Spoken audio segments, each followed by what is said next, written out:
The brutal August heat gripped Sicily like a giant invisible hand. Inside George Patton's tent, the air hung thick with the smell of canvas and disinfectant. That very morning, word had reached him. For the extraordinary courage he'd shown under fire, he was being awarded the Distinguished Service Cross. He'd won a perfect campaign, and he believed he'd fulfilled the destiny he was born for. Then, moving like a lion surveying his territory, he walked into a receiving ward and stopped at one of the cots. On it sat a young soldier, with no bandages, no wounds, nothing you could see that looked like an injury. Patton tilted his head back proudly and asked him why he was there. The soldier answered that he just couldn't take it anymore. Everything that happened next took less than a minute. A hand seized a collar. A soldier was hauled to his feet. A white glove swept through the air in an arc, and a figure crumpled under the glaring sun. Those few seconds were over in an instant, but the shock waves would echo for decades. In the summer of 1943, in the span of a single week, the men of the 7th Army swept across the entire island on willpower, hard as steel. But even steel can shatter under enough pressure, and to keep that tension wound so tight, Patton was about to pay a price that would cost him for the rest of his life. In the middle of August 1943, George Patton finally reached the summit he'd been chasing his entire adult life. Sicily had fallen in 38 days.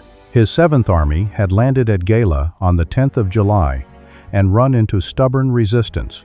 His troops fought their way through some of the harshest terrain of the whole war, then drove northwest at a pace that astonished the world and unsettled his rivals.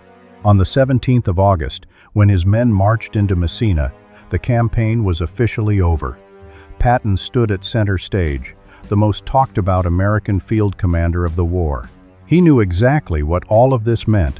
He had wanted Messina with an obsession that bordered on madness. In a letter to his wife, he said he'd fought what he considered a perfect campaign, that he'd won himself another Distinguished Service Cross, and that he'd finally fulfilled his destiny. For Patton, the word destiny was no flowery turn of phrase. He believed in it as completely as people believe in gravity.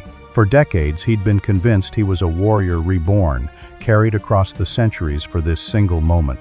And the way he carried himself matched that belief perfectly. In a rousing daily order, he heaped praise on the fighting ability of the American soldier, the efficiency of the mechanized columns, and the effort of his commanders at every level. He struck an obviously false note of modesty, and that modesty was itself a kind of arrogance. At the very end of the order, one offhand line gave away what he really thought. He actually said that he loved war. Those words sent a chill through anyone who heard them, because they were the root of everything that went wrong afterward. The qualities that had helped the 7th Army take the island were never gentle ones. Patton drove his men around the clock, pushing the operational schedule past the limits of reason. To his mind, exhaustion was a weakness to be beaten, not a limit to be respected. The fire that forged the victory never once went out. He couldn't bring himself to settle down at night, and soon people saw that inside the hospital tents, he couldn't rein in that burning temper either. Looking back, people always want to draw a clean line between the brilliant commander and the man who lost control. But the cold truth is that the two could never be separated. It was that uncompromising will that made him refuse to be a mere shield for the British 8th Army, that drove him to improvise amphibious end runs along the northern coast, that sent him racing for Messina out of both pride and strategy. And it was that very same will that made him unable to tolerate a soldier who admitted he was spent. The strengths and the flaws weren't two separate traits living side by side in one man. They were two faces of the same thing. Beneath the glow of victory, an enormous pressure had been closing in around him, and most of it he had brought on himself. For nearly 3 years, Patton had lived under relentless strain, the kind of weight that can crush even the most determined of minds. Throughout the Sicily campaign, his nerves were stretched tight all day long, fixated on beating the clock and outracing the Allied units beside him. He was short on sleep, and every waking moment he had to keep up a hard image in front of everyone, and above all, in front of himself. He'd built the persona of the iron-willed tough guy with his own hands, and in the end he became its prisoner, unable to drop the mask even when he was alone. A man who refuses to admit he has limits will, in the end, still run into one. Patton had reached his breaking point, and he had no idea. And so the conqueror of Sicily, in those days bathed in the glory of his triumphs, was certain the hardest part was behind him and that the great battles for the European mainland lay ahead. He was right about Europe, but about everything else, he was wrong. The heaviest blow to his military career in the entire war came not from the German high command, but from his own raised hand, in a stifling tent that reeked of disinfectant. On the morning of the 3rd of August, he was told that Eisenhower would be presenting him the Distinguished Service Cross, honoring the bravery he'd shown on the battlefield at Gala on the 11th of July. He accepted the honor gladly, though privately he admitted he hadn't really earned it, a thought he never once said out loud. A day like that tends to be remembered as one of the bright chapters in the story, and at the time he had no idea that disaster was about to strike. On his way to the 2nd Corps command post, he stopped off at the 15th Evacuation Hospital outside Nicosia. The tents were packed with wounded men just pulled off the battlefield, most of them from the 1st Infantry Division he was so proud of. As he always did on these rounds, he moved among the cots, and the sight in front of him moved him the way it always had. The state of the wounded cut Patton deeply, a pain that troubled him far more than any victory ever gladdened him. In his own words, these soldiers were brave and cheerful, and he meant it sincerely. For the men who carried battle wounds and could still smile from their cots, he felt a real tenderness. He would kneel beside a dying soldier, take off the man's helmet, and pin a medal to that faintly rising and falling chest. That tenderness was also the turning point of the whole affair. When Patton walked into the tent, he wasn't looking to pick a fight with anyone. He was carrying a tangle of emotions almost too heavy to bear, surrounded by men whose courage moved him. The wounded bore their suffering with such composure that the contrast pushed his emotions to the edge of breaking. Then he came to a cot at the far end of the ward and saw a soldier with no visible wound on him at all. The soldier's name was Charles Kuhl, a private in Company L of the 26th Infantry Regiment, 1st Infantry Division. Patton asked him why he'd been admitted. Kuhl made no excuses and answered honestly that he wasn't wounded, he just couldn't take it anymore. To Patton, those words landed like a slap in front of everyone. He'd just walked past one bandaged man after another, all of them aching to get back to the fight, and this soldier's confession felt like a grain of sand in his eye. Everything boiling inside him erupted. He cursed Kuhl out, called him a coward, and ordered him out of the tent. The startled soldier sat frozen on the cot, not knowing what to do. Patton's rage grew harder and harder to hold back. According to witnesses, he struck Kuhl across the face with his glove, grabbed him by the collar, and hauled him up, then kicked him out of the tent. The whole thing lasted only a few seconds. The general turned and went on with his rounds. That night, he wrote the incident down in his diary, and there wasn't a trace of regret in it. He wrote that he'd come across the first out-and-out coward in his army. He even went further, saying a man like that ought to be tried for cowardice and then shot. Taken on its own, the diary entry is full of cold cruelty. But it reveals far more than that, because when Patton wrote those words, he wasn't performing for anyone. He truly believed what he was putting on the page. In his code of values, there was no such thing as a human limit. A soldier was either one who fought to the end or one who flinched, and the flinchers dragged down the fighters. He was convinced that fear was a choice and that scorn and a sharp tongue could cure cowardice. He'd even worked out a whole theory that a man swallowed by fear could be jolted awake and brought back to his fighting spirit by a stronger threat from outside. To his mind, that slap wasn't violence, it was a method of correction. The terrifying thing about this logic is that it came straight from the heart, and sincere fanaticism is more dangerous than deliberate wrongdoing. A man who means harm can still be woken by his conscience, but a man who believes he's doing good will never come around. Leaving Nicosia that afternoon, Patton was certain he'd done something necessary, even something kind. That belief is what led him to do the very same thing again later on. The first clash in a hospital taught him nothing.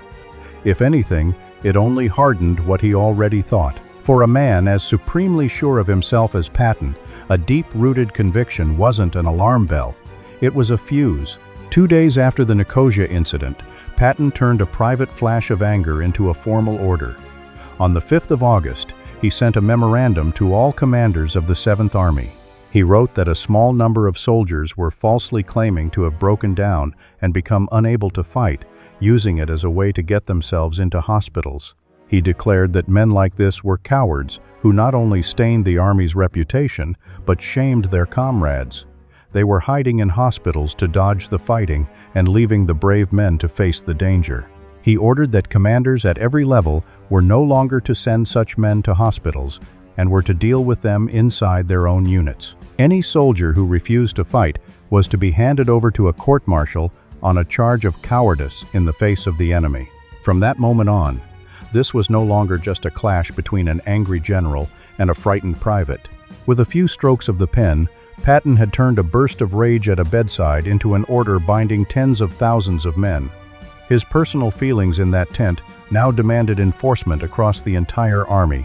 At the battalion aid stations, there would be no more kind exceptions, the doctors would no longer have any discretion, and a soldier who had completely fallen apart would have nowhere left to go. One general's personal obsession and harshness had become the law of the 7th Army. To understand how a commander ends up here, you have to look at the state he was in around the time that order went out. In those days, he was already restless and on edge inside. On the 6th of August, even Patton himself could feel the heavy weight pressing down on him. He came to a field hospital and saw several soldiers suffering from what they called shell shock back then, one of them endlessly repeating the motion of crawling forward. No one reported these men, and Patton just watched in silence. In the same ward, he also saw men gravely wounded, a soldier with a severe head injury barely clinging to life. Patton recorded the scene in his diary in a cold, deliberately detached hand. He wrote that the sight was too terrible to look at, so he turned his eyes away, because he understood that if he let himself feel the suffering of the wounded, he wouldn't be able to order men into battle anymore.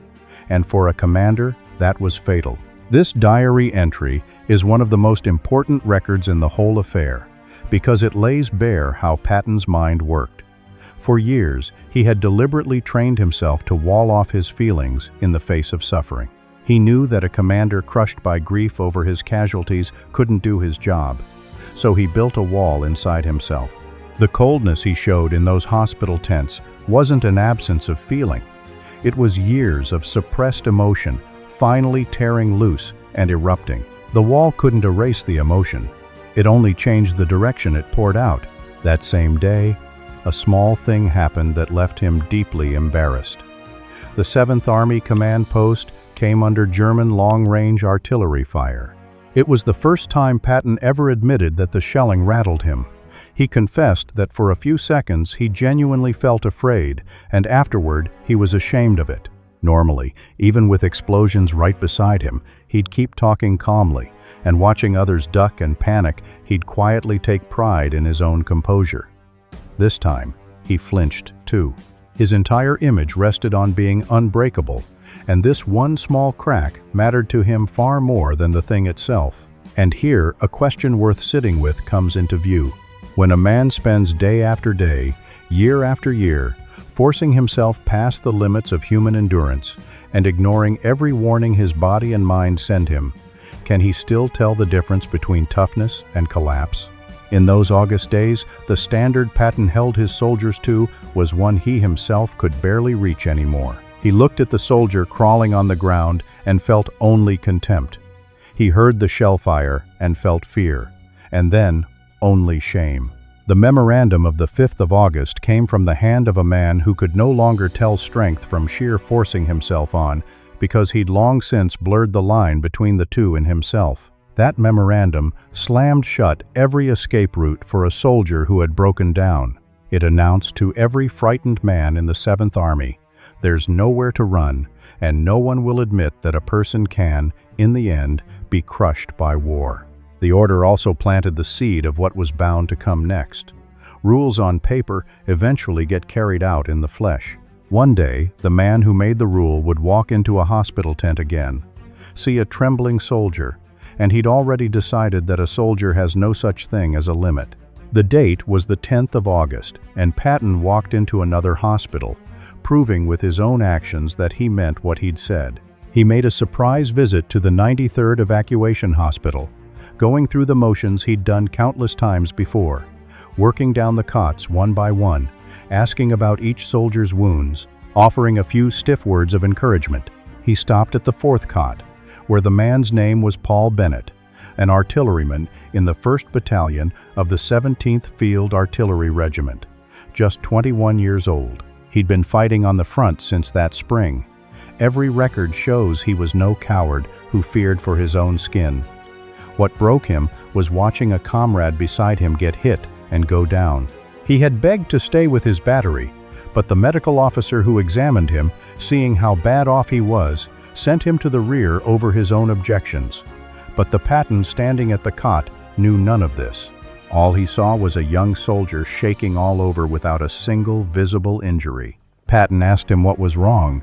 Bennett answered that it was his nerves. Patton ordered him to say it again. By now, the soldier was sobbing too hard to speak, repeating over and over that his nerves were shot and he couldn't stand the shelling any longer. What followed was the ugliest scene in the entire affair, escalating step by step, each act harder to defend than the last. Patton was burning with rage, almost as out of control as the soldier himself. He hurled abuse at Bennett, called him a coward in the cruelest terms, and refused to let the hospital admit him. He berated the trembling soldier as a disgrace to the army, declared that a man like this ought to be shot, and even threatened to do it right there. Then he drew his pistol and waved it in the soldier's face. The commotion brought over the hospital commander, Colonel Courier. Patton turned on the colonel, demanding the soldier be thrown out at once, refusing to let brave men see a coward indulged. With that, he raised his hand and slapped Bennett. Patton turned to leave, saw the soldier still crying, came back, and struck him again. That blow landed so hard, it knocked the liner of Bennett's helmet to the ground.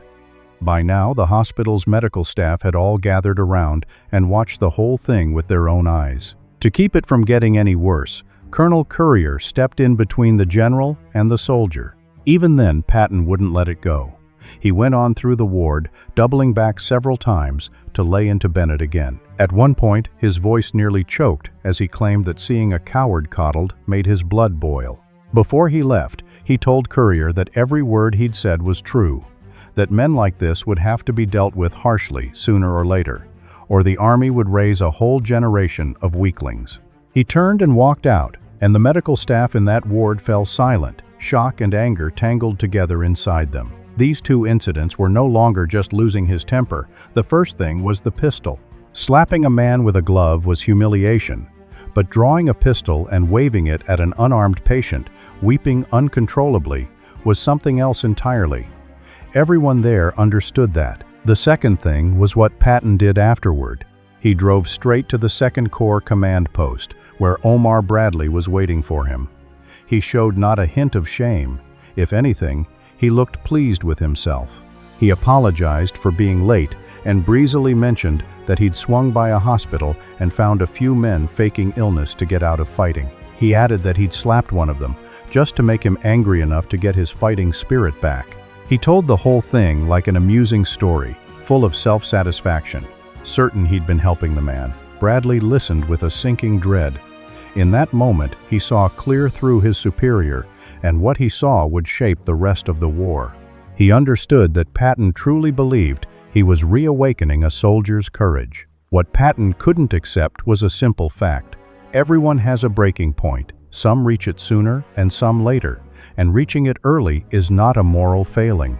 In Patton's eyes, anyone unwilling to fight was a coward, and that was all there was to it. He was even bragging about it, convinced he'd saved the man. And this is the saddest part of the whole affair. Sitting in Bradley's command post, Patton wasn't covering up a crime. He was sharing something he was proud of. He had no idea he'd just handed the thing that could destroy him straight into the hands of others. Dozens of witnesses in that tent were already putting their accounts together, and the words he'd tossed off beside the battle map would soon travel through the channels of the medical system all the way to Algiers. The conqueror of Sicily had, in front of dozens of people, committed an offense that, under the very military law he championed, was enough to send him to a court-martial. And he left in a light mood. That report should have been buried the moment it appeared, but in the end, it got out anyway. And that shows you something. When an institution runs along its built-in procedures, it often produces results no one ever planned. The medical officer at the 93rd Evacuation Hospital wrote down everything he'd seen and handed the report to the 2nd Corps Chief of Staff, Brigadier General Kean. Kean passed the document on to Bradley. Bradley, the first link in the chain, made a choice. Having read it, his conscience wouldn't let him bury the matter completely. But the Army's rules of rank wouldn't let him report over his superior's head. Patton was his immediate commander, and Bradley wasn't willing to go around him, so he did neither. He sealed the report in an envelope, locked it in a safe, and ordered that only he and Kean could open it. He chose to know nothing and do nothing, letting the document rest quietly under lock and key without destroying it. Whatever private grievances Bradley held against Patton, and he certainly held a few, he was firmly resolved never to be the one to destroy his own superior. The whole thing could have stayed sealed in that 2nd Corps safe, a secret the two of them kept together. But it didn't end there, because somewhere along the chain there was another man who didn't share those scruples. The 2nd Corps surgeon, Colonel Arnest, would not allow this to be deliberately suppressed. Setting aside the normal chain of command, he sent the report up through the medical system on his own, straight into the hands of the Surgeon General at Eisenhower's headquarters. A document locked away by the Army's command had kept moving along another channel beyond its control. That's how secrets get out. Block one road, and someone opens another. Meanwhile, the story had long been passing from mouth to mouth among the troops. Within a few days, both slapping incidents had spread across all of Sicily. Even the British commander Alexander heard about it, but he treated it as an internal American matter and stayed out of it, telling Patton it was a family affair of theirs. But something known to tens of thousands of soldiers was bound to reach the press in the end. The way it spread was full of ordinary human connections. A nurse at the 93rd Hospital told the story to her boyfriend, a young officer who handled public relations. The officer then passed the word along to the war correspondents. 4 senior correspondents, one from a major magazine, one from a radio network, one from a weekly, and one from another radio network, went to the hospital and interviewed the entire medical staff. Then, they made a decisive choice. Instead of running the story right away, they agreed to take it directly to Eisenhower. On the 19th of August, 3 of them flew to Algiers and handed a written summary to Eisenhower's chief of staff. The summary stated it plainly.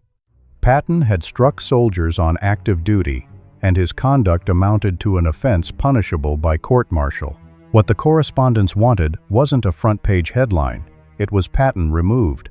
They used holding the story back as leverage to press the Army into replacing him. One correspondent's line became widely repeated, that there were at least 50,000 American soldiers on Sicily who would gladly have shot Patton on the spot. The number wasn't an actual count, just an overheated thing to say in anger, but it still showed Eisenhower how furious the mood had become. Another correspondent thought Patton had been briefly out of his mind at the time. Trace the path that report traveled, and the lesson is obvious. There was no one in the whole affair who set out to do harm. The frightened private, the honest doctor, the loyal corps commander, the nurse making small talk, the principled correspondent, every one of them was just acting on his own ordinary thinking. And those small acts carried a report sealed in a tent on Sicily, step by step, all the way to the desk of the Allied Supreme Commander. 90 seconds of lost composure in a hospital had reached the highest levels of the war through a chain of choices made by ordinary people. The report was like a shell waiting to go off, and everyone was waiting for the Supreme Commander to decide, defuse it or let it explode. And the man who had to make that call both admired Patton and knew he could never let things spiral out of hand. The timing of the report's arrival in Eisenhower's hands could not have been worse. Victory in Sicily was right within reach.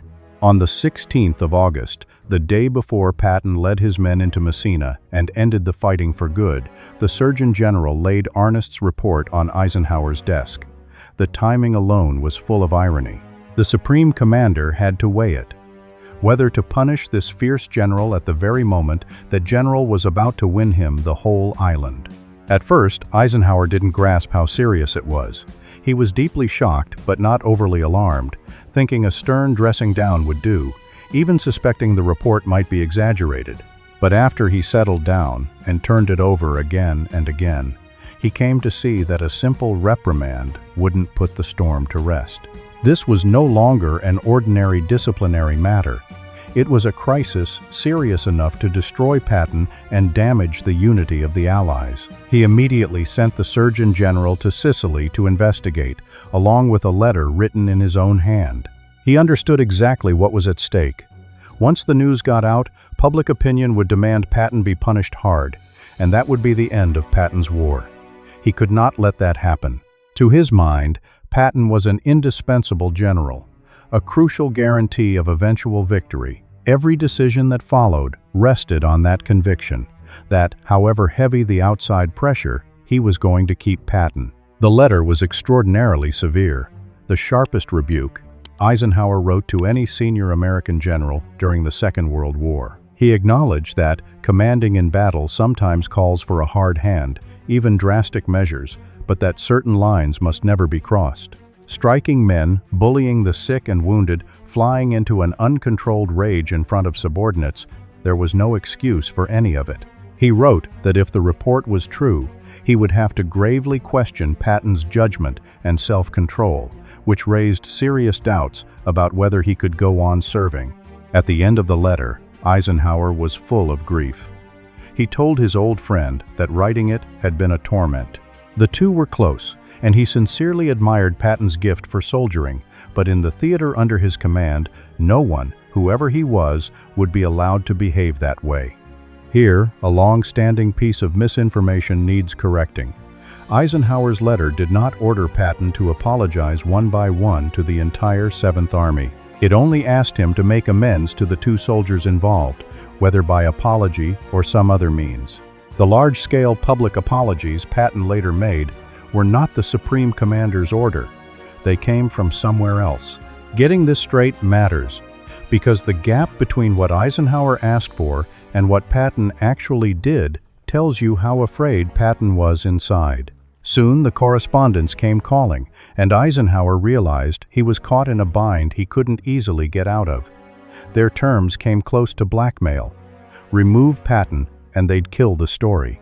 Eisenhower refused to be coerced, unwilling to sack his most capable fighting general just to quiet the public. But having refused, he was left in a threefold dilemma. He had to honor his friendship with an old comrade, uphold military discipline, and prevent the catastrophe that exposure would bring. He decided the way he always did. Everything came second to winning the war. The great battles for the European mainland were still ahead, and Patton had to stay. At the same time, the damage had to be contained, and anything like it kept from happening again. He met the three correspondents in person and told them frankly that he'd already written a stern letter of rebuke and ordered Patton to apologize. He made clear that they were free to publish, that the Army would not censor them, but he hoped they'd understand how vital keeping this fine general was to the course of the war. Out of respect for Eisenhower, not sympathy for Patton, the correspondents made a verbal agreement to sit on the story for the time being. On the surface, everything had been handled, but few people knew the enormous price Eisenhower paid for it. For several nights running, he lay awake, turning the options over and over, agonizing over whether he'd have to relieve Patton and send him home in disgrace. He saw his old friend with total clarity, a clarity Patton might not have wanted to bear. He believed Patton craved glory so desperately that, for a place in history, he'd even let the war drag on, indifferent to the lives his men would pay for it.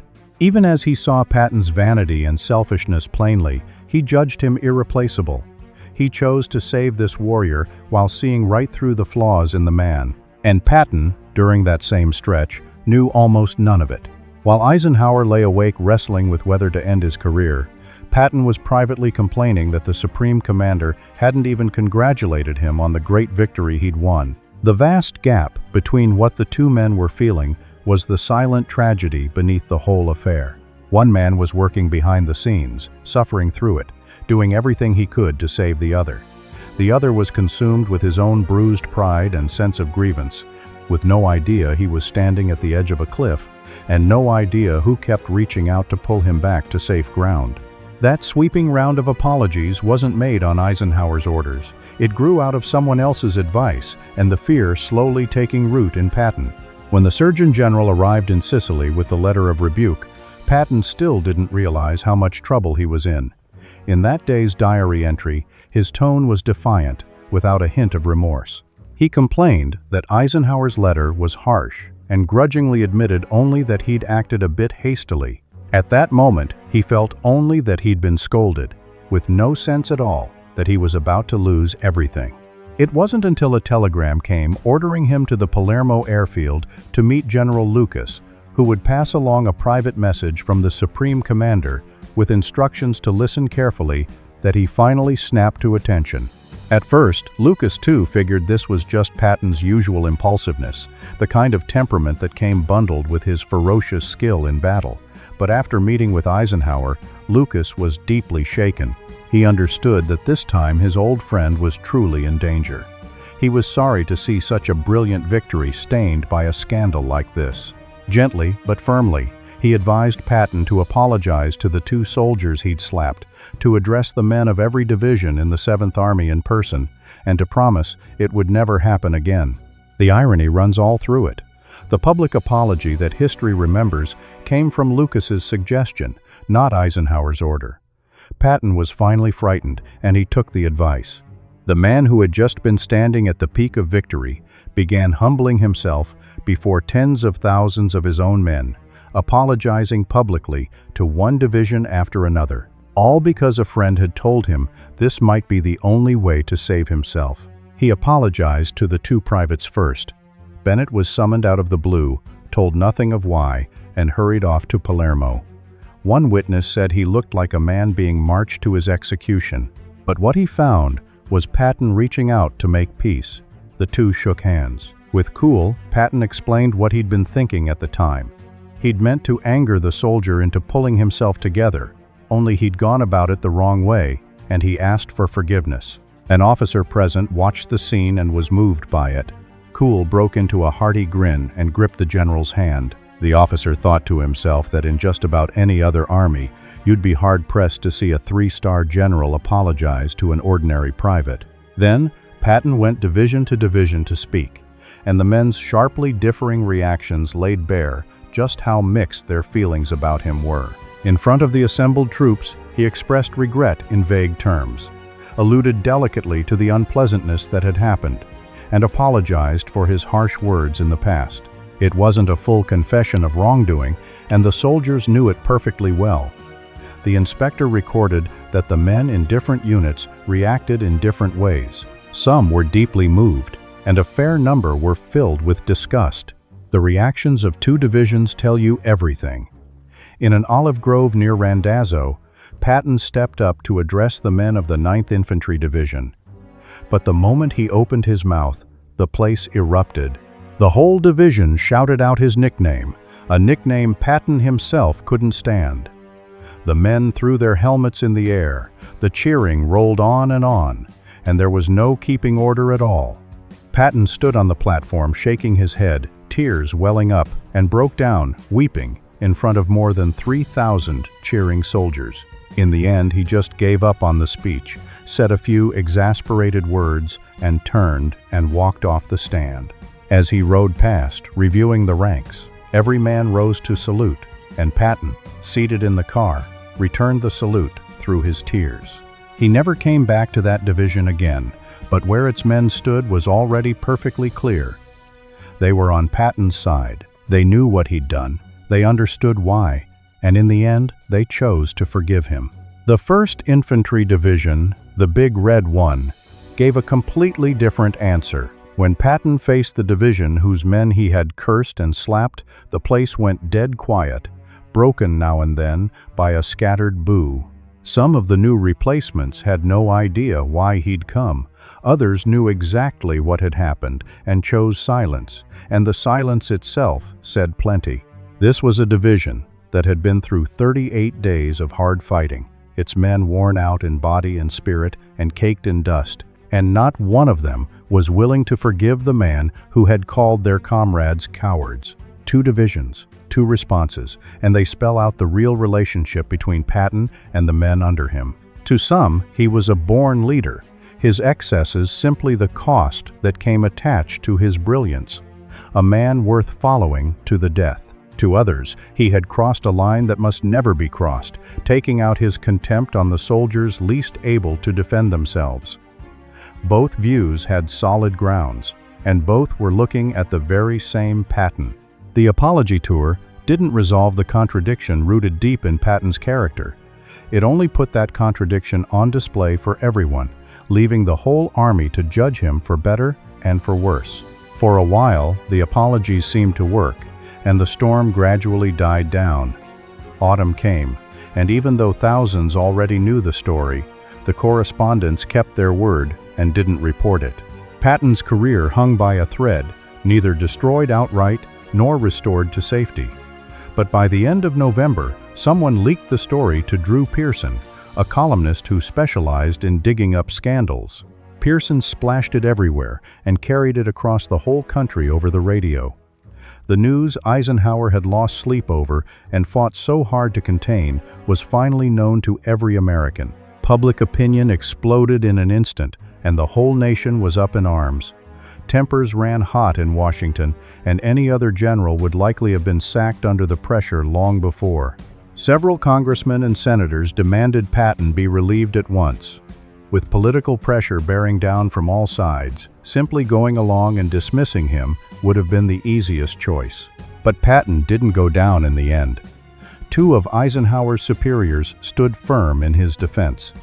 The Army Chief of Staff and the Secretary of War refused to bend to public opinion. The Secretary of War wrote to the Senate explaining why Patton should stay.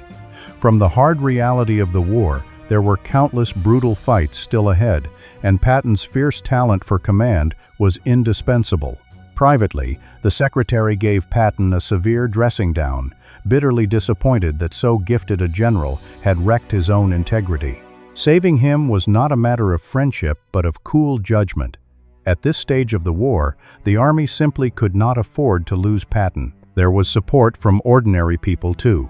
According to Patton's aide, he received a flood of letters from the public, the overwhelming majority of them in his favor, and many of the writers were the parents of his own soldiers. Like most uproars of its kind, this huge wave of outrage faded far faster than anyone expected. As the old saying goes, the public's attention never lingers past yesterday's news.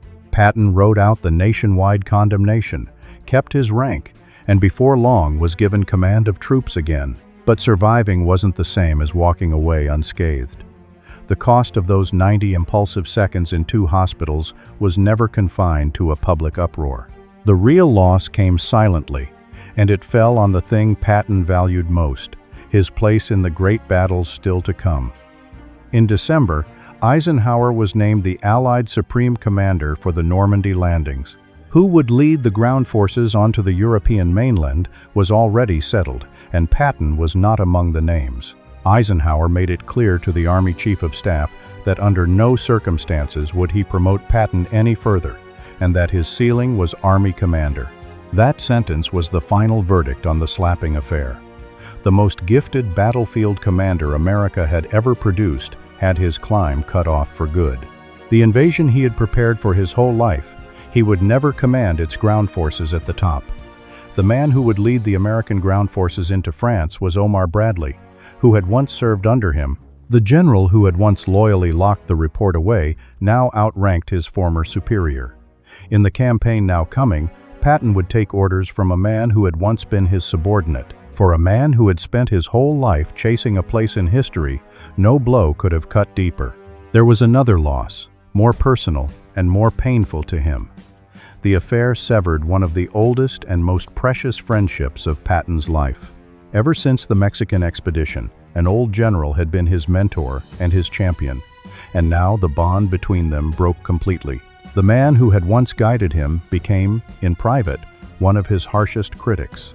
Through the rest of the war, Patton wrote to him again and again, longing for that old approval, but every letter sank without a trace. His old mentor never wrote back, and that silence was itself a kind of verdict. And so, the conqueror of Sicily kept his post, but lost the goal he'd fought for all his life. His lifelong dream had been to stand at the center of the largest battlefield in human history and command. In the end, he was reduced to a supporting role, his rank unchanged, but his real power sharply cut. The Allies put him to use partly to mislead the enemy, not simply to draw on his military gifts. He watched younger men take the place that should have been his. This mortal blow came not from the Germans, but from his own raised hand, striking the most fragile, unarmored place inside him. In the end, what was the real difference between the man who struck and the man who was struck? Strip the stars off the shoulders, and the answer is hard to swallow. The only difference was rank, and nothing else. Charles Kuhl saw it more clearly than any general. Years later, asked about the Patton who had slapped him, he held no bitterness and offered only a calm, piercing remark. He said that Patton, at the time, was himself deep in battle fatigue. With a single sentence, this ordinary private named exactly what was wrong with the general. The evidence of the decades that followed proved him right. Patton drove his soldiers past the limits of human endurance and tormented himself by the same standard. He alone would never admit that a person has limits. When the worn-out general met the broken-down soldier, both of them were already past what they could carry. The only difference was this: one of them was allowed to break, and the other never would be. The affair also left those who study it a question to sit with for a long time. We're used to casting Patton as a god of war, a man of iron will who bent the course of whole armies by himself. But the cold truth is that the iron toughness was only a front he forced himself to keep up, at a mental cost most people can scarcely imagine. Take away the mask, and he carried the very weaknesses he despised. He'd built a wall to hold his feelings in, and the violence in the hospitals was what happened when that wall finally collapsed. The general who couldn't tolerate a frightened soldier may, that August, have been just as full of fear deep down, except that the uniform he wore meant he could never let a bit of it show. People always want to pull a simple, tidy lesson out of this, but we ought to let go of that impulse. The truth is far more complicated and far deeper than any neat moral. The same obsession and fierceness that made his glittering record also brewed his disgrace. In Patton, those two traits were fused into one and could not be pulled apart. He wasn't a great commander with a few flaws. His brilliance and his failings sprang from the same source and were one from beginning to end.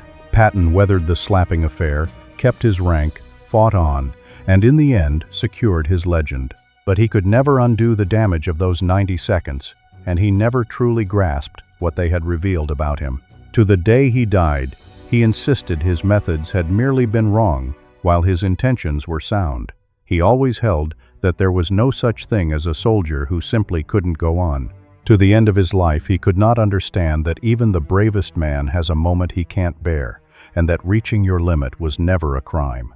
George Patton's tragedy was not that he couldn't see the fragility in his soldiers, but that to his dying day, he never dared to face the weakness in himself.